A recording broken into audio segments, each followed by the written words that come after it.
NDI-ის გამოკითხვის შედეგების მიხედვით მთავარი პრობლემები, რომლებიც მოსახლეობას ბოლო 10 წლის განმავლობაში აწუხებს, არ შეცვლილა. მათგან უმეტესობა კვლავ სოციალურ-ეკონომიკურ საკითხებს ეხება. სამუშაო ადგილების არარსებობა, სიღარიბე, ფასების ზრდა, დემოგრაფია, ტერიტორიული მთლიანობა, პენსიები, ხელფასები და სესხები. აღნიშნული საკითხები მოსახლეობისთვის კვლავ პრიორიტეტულ გადასაჭრელ პრობლემად რჩება. თუმცა ყველაზე მწვავედ საქართველოში მაინც უმუშევრობა დგას. მოსახლეობის 21% თulis რომ უმუშევარია და ეძებს სამსახურს. შარშან იგივე მაჩვენებელი 22.2% იყო, ხოლო ისინი, ვინც დასაქმებულები არიან, ხელფასის დაბალ მაჩვენებელზე მიუთითებენ. უმუშევრობა კი ქვეყანაში კიდევ ერთ პრობლემას, სიღარიბეს იწვევს.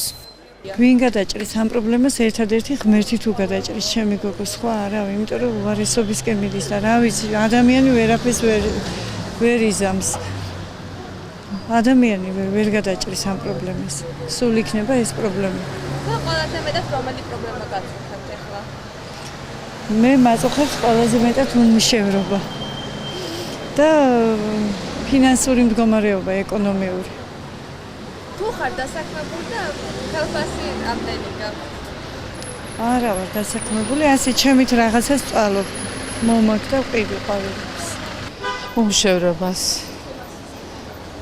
ოჯახში ფაქტიურად ერთიც არ არის ხოლმე დასაქმებული. უმუშევრობაა ძირითადად პრობლემა ხალხი გარბის საზღვარგარეთ სამუშაოდ ლუკმა პურის საშოვნელად.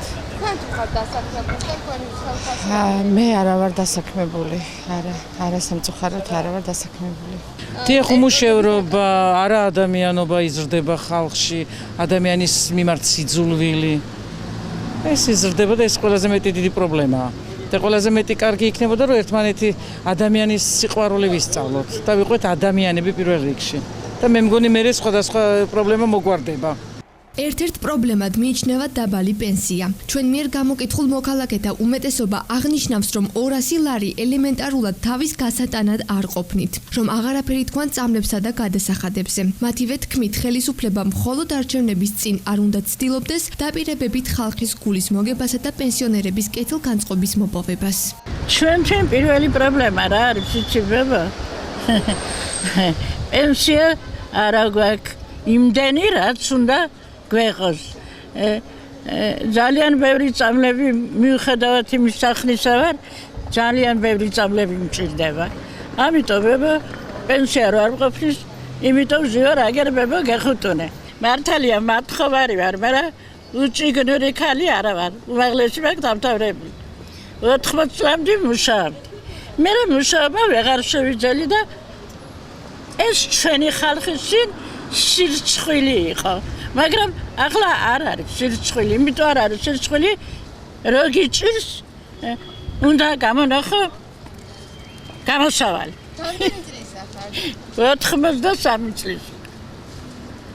ძალიან მიჭირს, ბაბა. შენ გონი აქ ვიხარია, ბაბა, ზომა.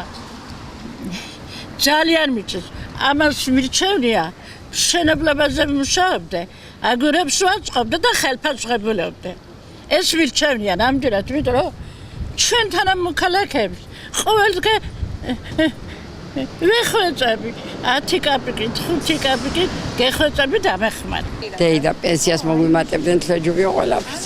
წამლის ფულში არ მკბარა ეს პენსია და ისე მე მადლობელი ვარ, რომ 200 ლარად შეგვისრულენ. ესეც არ მქონდა. ესაა ჩემი პრობლემა.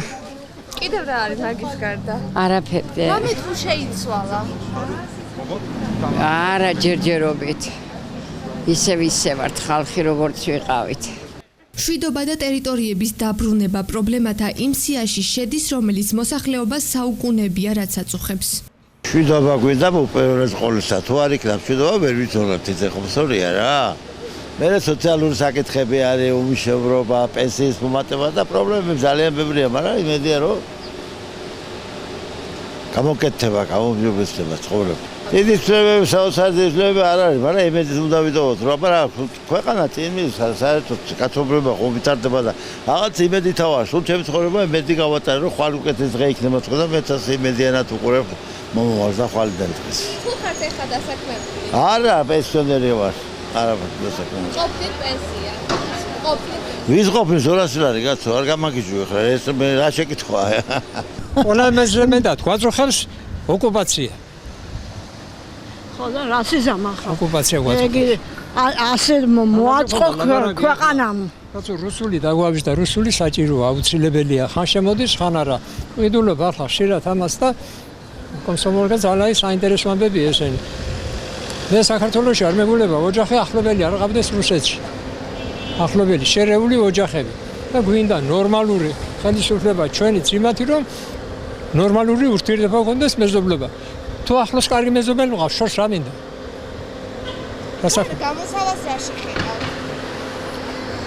გამოსავალს რა შეხედავთ და უნდა იაზრონონ.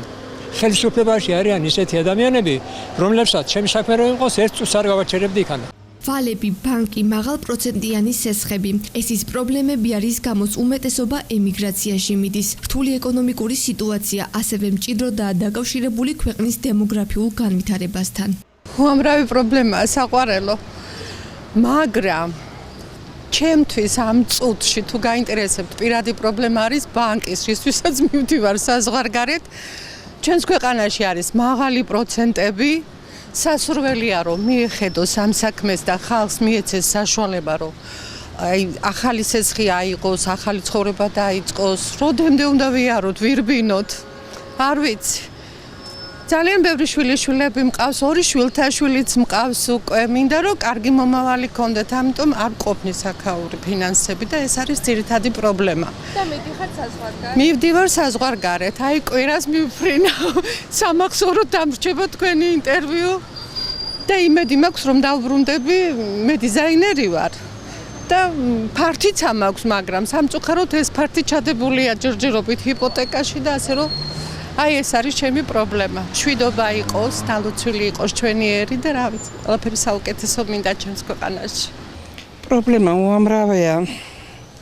ბევრი რამ გაკეთდა ხალხის საკეთებლად, მაგრამ ამ დაქცეულ ქვეყანაში არ ჩანს. ცოტა არ ჩანს, ბევრია საჭირო. და რაც მთავარია, მე ვთვლი რომ გამრავლების პრობლემა უფრო ცუდად დგას ქართველი ერის გამრავლების პრობლემა. რა თქმა უნდა, დემოგრაფიული პრობლემა არის ერთ-ერთი პირველადი დღეს საქართველოში. რა თქმა უნდა, დაბალია, მაგრამ ახერხებს ხალხის ცხოვრებას უფრო დაბალი დონე იყო ეკონომიკური წინა წლებში, მაგრამ ეგ საკითხი მაინც წინა პლანზე იყო ყოველთვის და სჯობს ამ კუთხითაც წამოიწიოს წინა პლანზე ეგ საკითხები. აცალეთ და შეიძლება, აბა რა გინდათ, ახლა ერთ დღეში ხარ გამოსწორდება ყველაფერი. ყველაფერი კარგად იქნება. მეგატივის მიერ ჩატარებული მცირე გამოკითხვის შედეგადაც ნათელი ხდება, რომ NDI სტატისტიკურ კვლევაში ასახული საკითხები მართლაც პრობლემურად დგას ქართულ საზოგადოებაში. ისინი წლებთან ერთად უცვლელი რჩება. მიუხედავად იმისა, რომ როგორც ძველი, ისე ახალი ხელისუფლება გაზრდილ ეკონომიკასა და გაუმჯობესებულ სოციალურ მდგომარეობაზე საუბრობს. ქეთი გალაშვილი, ტელეკომპანია მეგატივისთვის.